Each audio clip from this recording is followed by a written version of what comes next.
I am here to get this out to you guys, update you on I think I got about 8 pages of notes here. So today was very interesting.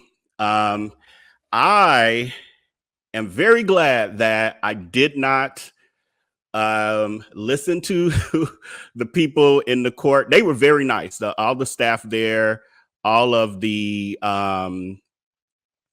all of the staff there, the marshals, all of them were extremely nice. They were extremely helpful.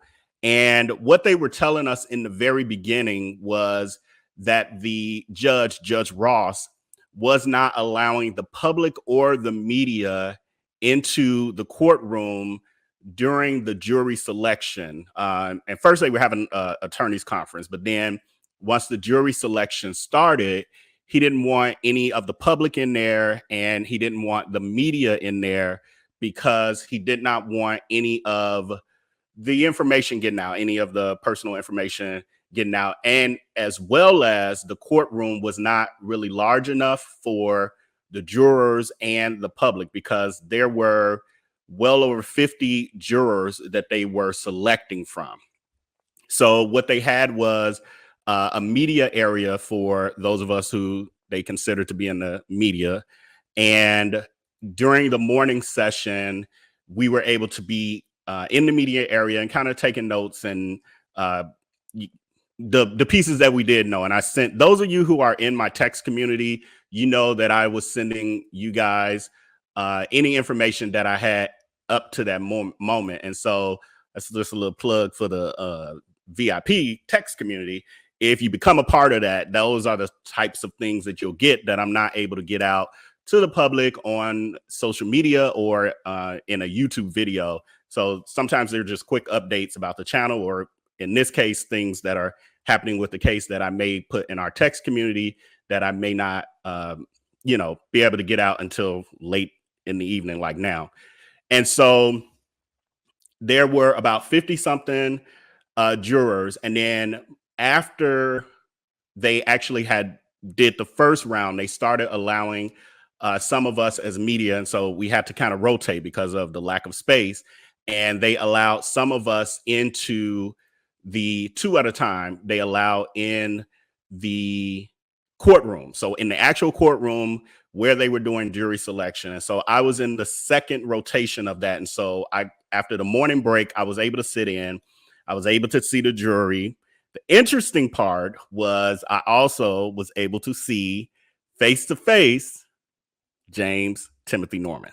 And so it was very interesting seeing him live and in person, because it was eerie in a way. It was eerie because, we see him on TV and we've seen the mugshot. But honestly, besides the mugshot and that post that he had on Instagram that I did a video on a few months ago, where he had his hair looking worse than mine, and don't judge my hair, but looking worse than mine. He had some kind of combination of locks and a fro, and it was looking a little suspect.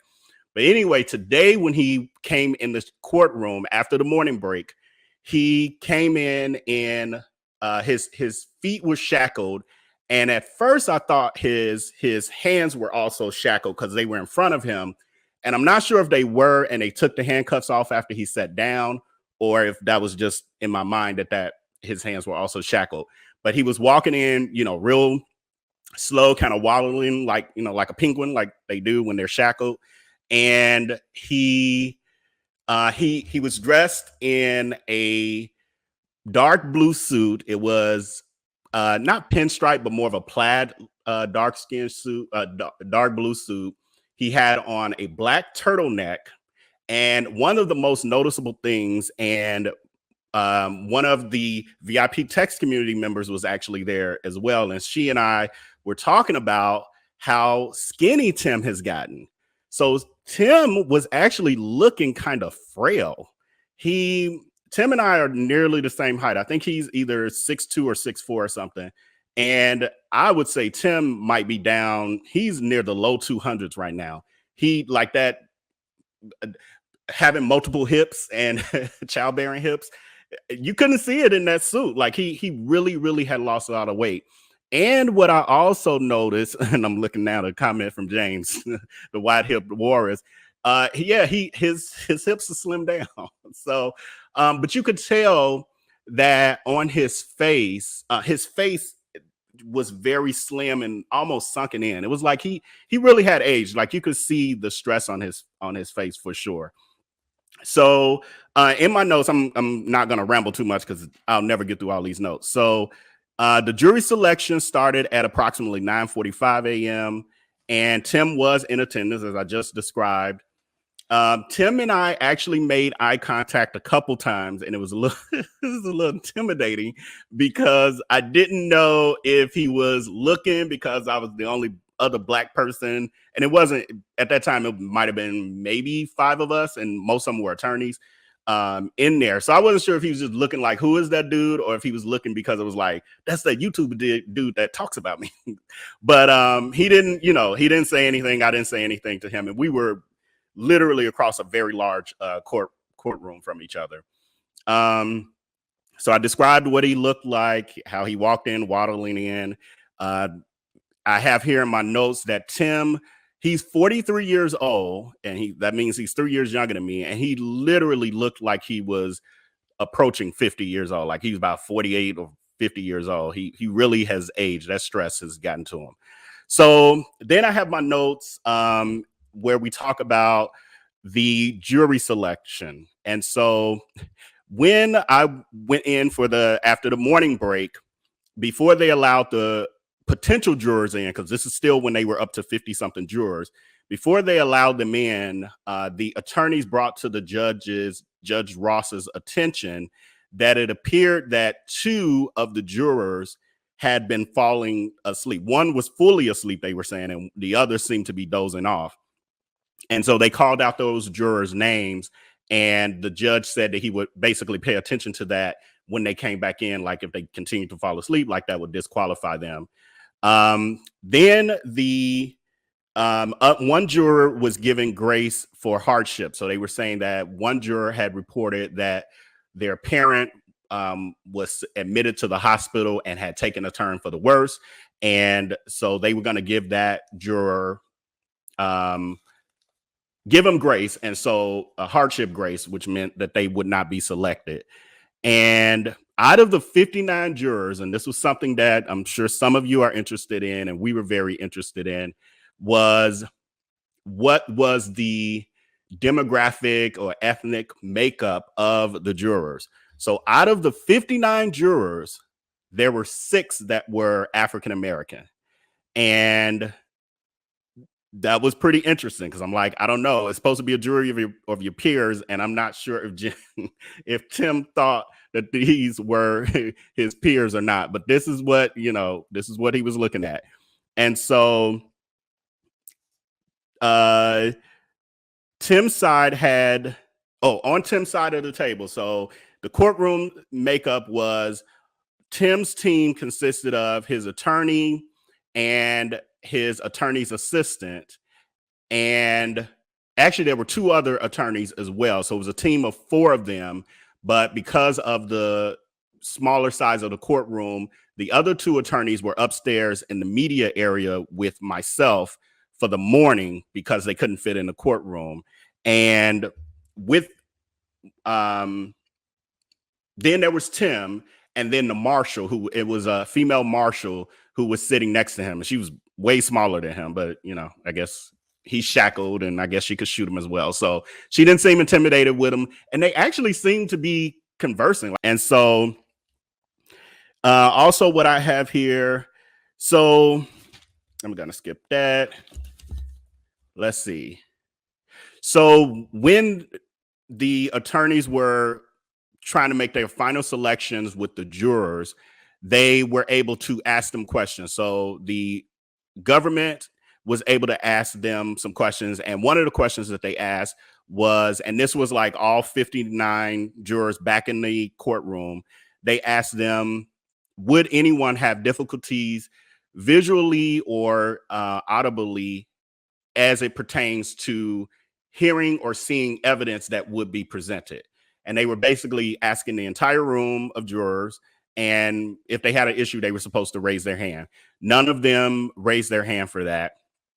Then there was another situation where one of the African American jurors stated that they could not participate in the jury due to religious reasons.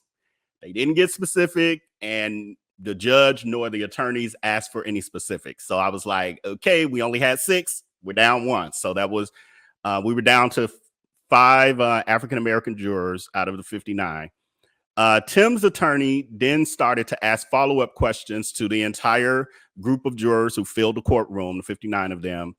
And he started to ask the individuals that he noticed had mentioned or raised their hand for who had watched the show or who had heard about the news about this whole murder for hire plot.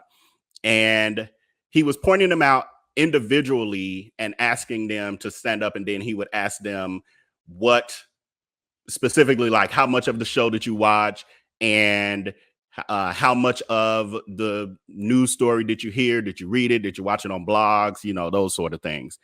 Then we had an older African American juror. She said that when he asked her directly, she said that she watched the show for 1 season and then was asked if she remembered Tim from the show. And she said yes. And then Tim's attorney said, well, what was your impression of him from watching the show? And I quote, she said, I remember his attitude. But she didn't give any details, nor did he ask any details. And when she said, I remember his attitude, I said, she's gone. So now we're down to 4. I was like, we all know, like, we know what she meant by that. And I'm sure he did too. So needless to say, she was gone. When they had narrowed it down to the 15 jurors who were the final selection, she wasn't there. And I wasn't surprised. So the judge, so then we skip ahead. There were some other questions with some other jurors, but nothing. Those were the most impressionable things. So then we jump ahead to the judge informed the jury that the trial could last up to 3 weeks. However, their real plan is for this trial to be over by next Friday, by the end of next week. That's the plan. So, yeah, that's the plan. And so then before lunch, the judge reminded the jurors of all of the rules about not talking about the case to anyone or doing any research. They're not allowed to, they can't watch this video. They can't, a lot of them were saying when they were asking, had you heard about this case or what had you heard about it? A lot of them were saying they literally heard about it this morning, like on their commutes, because it was everywhere. And even when I arrived, there were news trucks out there. And some of you may have seen like the newscasters kind of doing their reports from right outside of the federal building. So a lot of them had saw those sort of things, but they were saying they didn't know much more other than that. On the U.S. side, they had 5 attorneys, and I think it was really 4 attorneys and an assistant who seemed to be pulling up the evidence on the screens and kind of assisting in that way, more of in a clerical way. So then we went to a lunch recess from 1 p.m. to 2:30 p.m. And at that time, the judge was saying he was taking the extra time so that he and the attorneys could confer about the final selection of jurors. That way, when they came back, basically it would be narrowed down. Yeah, the jurors were falling asleep. Right. How can you sleep on a case? But I will say at that point when the jurors were being questioned, so this wasn't the part where there was any testifying or evidence or anything going on. This was literally just the 59 jurors in the courtroom with the attorneys, and they were just basically being grilled about if they could really be a potential jurors. Like, what do you know? Basically, if they qualified. So I could almost see that, because there was individuals who would have to stand up and say things or were being questioned directly. And so if they didn't get enough sleep, I got sleepy at one point, but it wasn't during court, because by the time I got in there, it was good. You wish you were a juror. it looked like a lot of them wish they weren't, because it was another guy who talked about religious reasons he wouldn't be able to do it, but he was saying only if it went past next Friday. But when they came back, he wasn't in the group either. So I can give a little heads up. That was further in my notes about the actual final juror. You know what? I'll wait. That way I don't get thrown off with my notes. But I'll answer that question. Yeah, it was very interesting to be there in person. Yes, only 6. Only 6. And I'm in St. Louis. Imagine that. But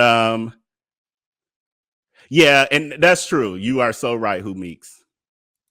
It never turns out to be that.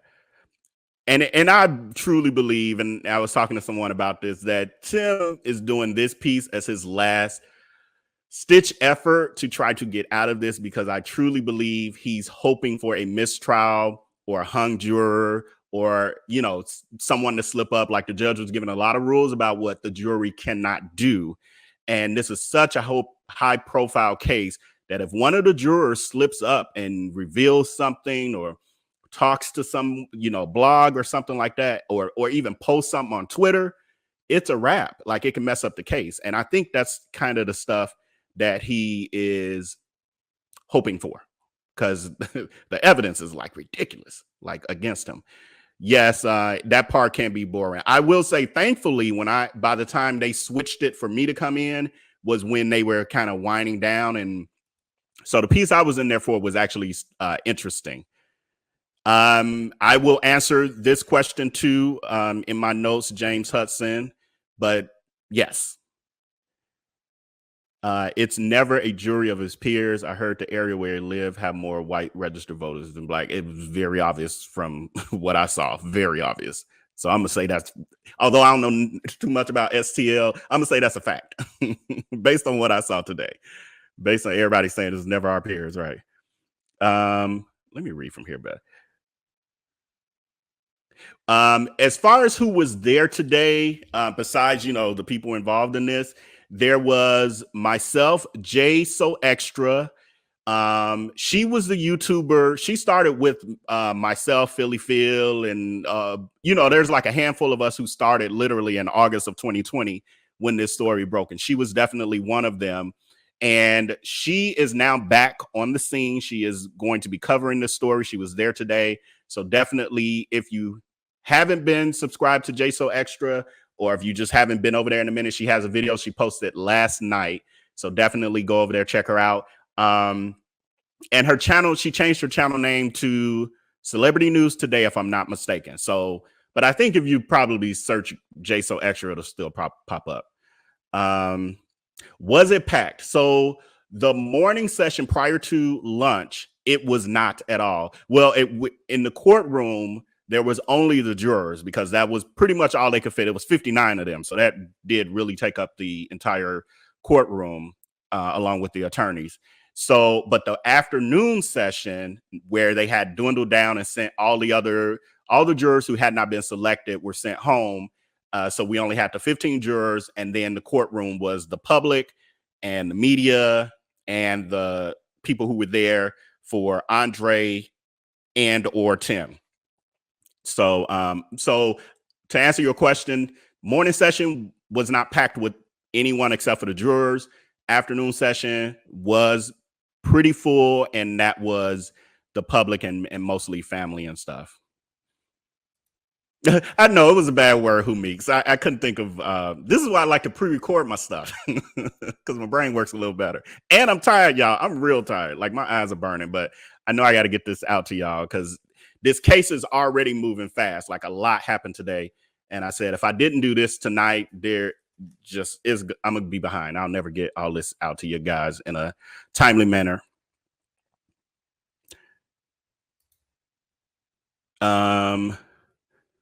They have slight bumps. I don't know if you guys are talking between. Yeah, it's definitely too much evidence. So much evidence. I believe so. The government put into evidence today nearly 30 pieces of evidence, and then she was saying something, and I couldn't quite hear her clearly as we were about to wrap up for the day. but she was either saying that she had 79 pieces of evidence regarding like the financial pieces of it and bank information.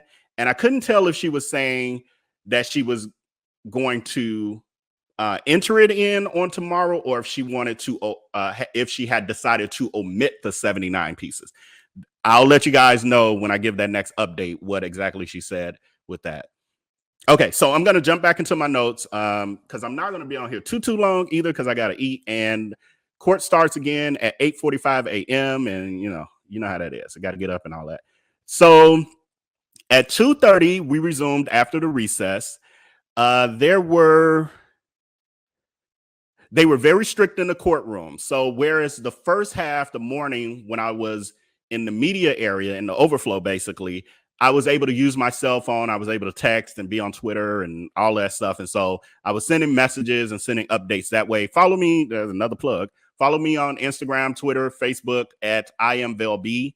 And so, when I can send updates like that, and I post other things as well, I was able to do that then. But once the afternoon session started and I was actually in the courtroom, they literally didn't even want us to have our phones out. They had to be in your bag or your pocket or whatever.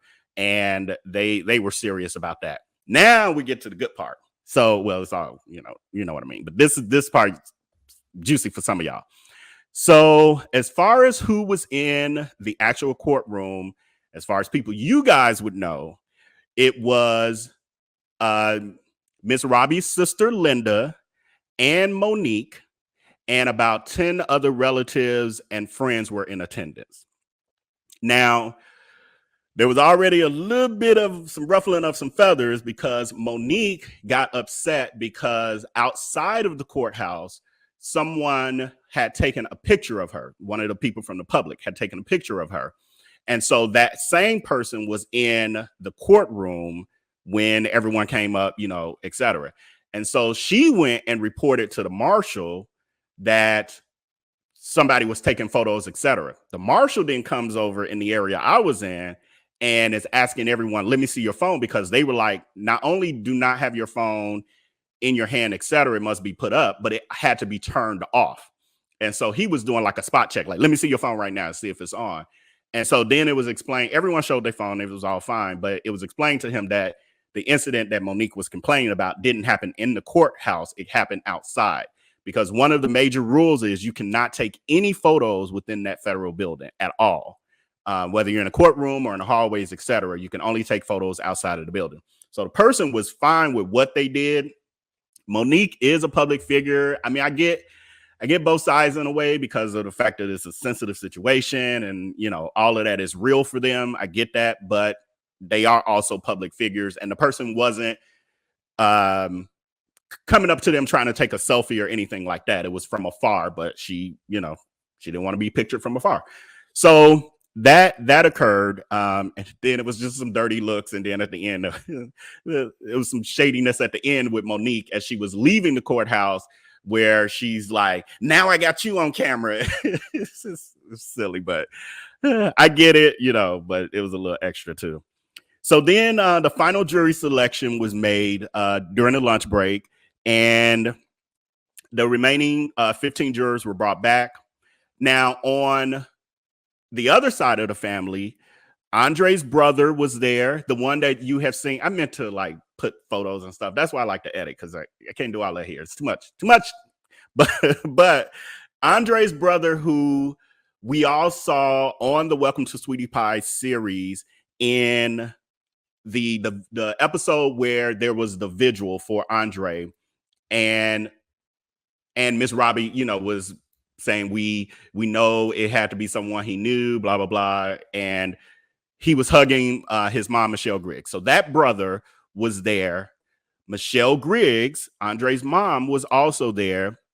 I recognized, I think, at least one of the young ladies who was his sister, who I think I remember just from the earlier time. I think she was the one who might have posted saying that Tim did it on her social media.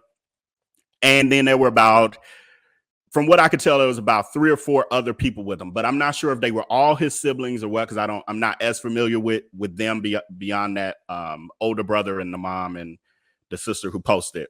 but they were over there. Now, one thing that occurred to me that I actually said to someone else was the fact that it was kind of horrible, not kind of, it was horrible that it just feels like Tim separated the family. He split the family, and you could see it in the courtroom. Like you could physically see what this has done to them as a family, where you had the people we're used to, the Sweetie Pies people, and then like some extra people, like people, I guess, cousins and stuff, the Montgomery side, basically, that we might not know as well.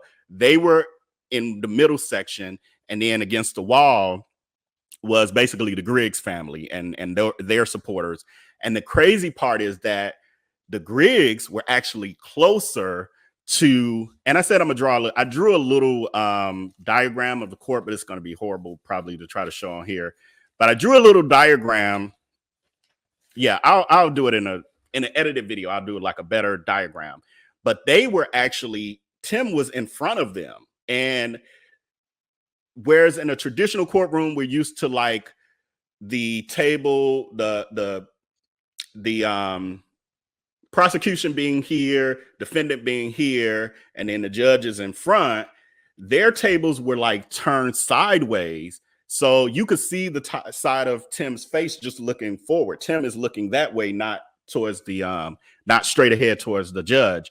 And so they were close enough, like they're close. Like, you know, you see some of those clips on YouTube, et cetera, where these people are getting sentenced and some relative just jumps over and attacks the person who's being convicted. There was a lot of a lot of space to be able to do that and get to Tim. Well, I'm not trying to get nobody no ideas, but y'all know what I'm saying.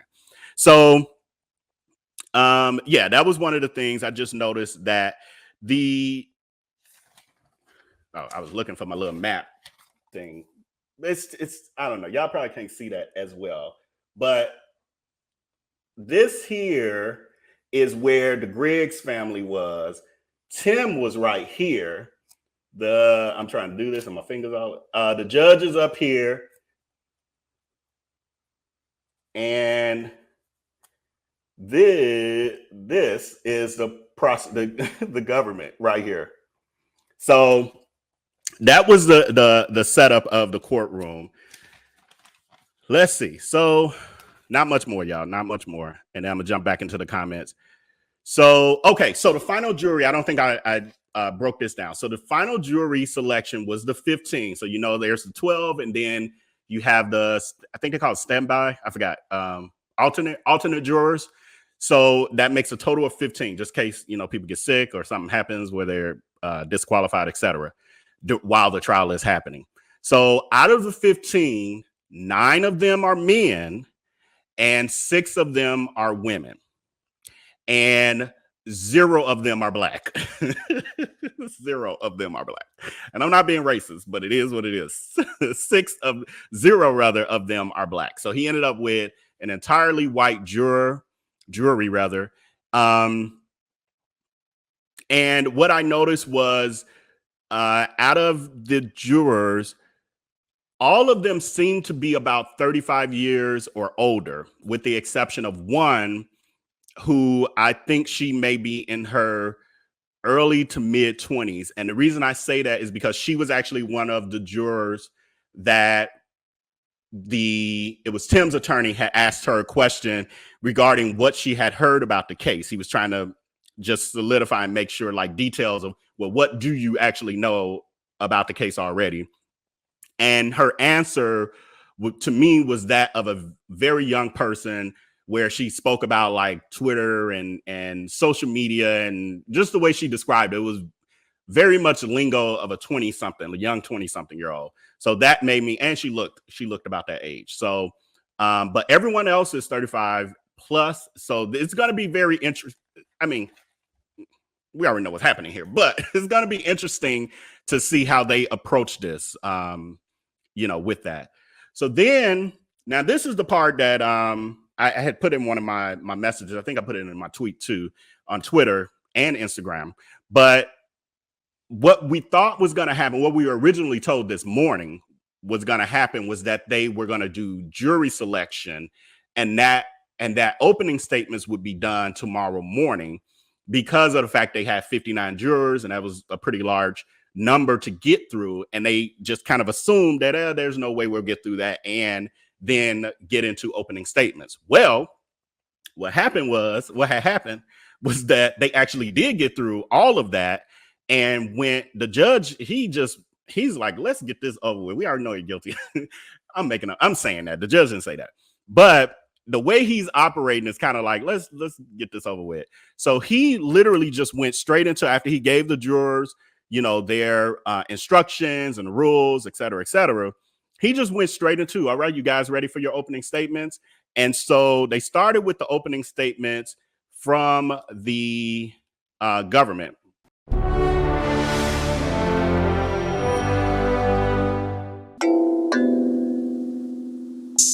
Hey, poppin' like I'm supposed to. Watch out for the people that ain't close to. Speak a little something you could toast to. I ain't tryna hear about what you won't do. Moving like I'm into. Hit the ground running like the rain do. Speak a little something that you're into. I ain't tryna hear about what you been through. Like hold up, say what's the hold up. I got the pack, who got the roll up? I'm tryna pull up. It seem like every time I show up, it gotta go up. See the drip, they see the glow up. Oh, now they know us. See, it's funny how my pockets out of shape, but I'm fit for the flex. Clear the phone call, hit my chick with a text. Parlay through the bird with my drip from the jets. Save a couple hundred by your with the rest.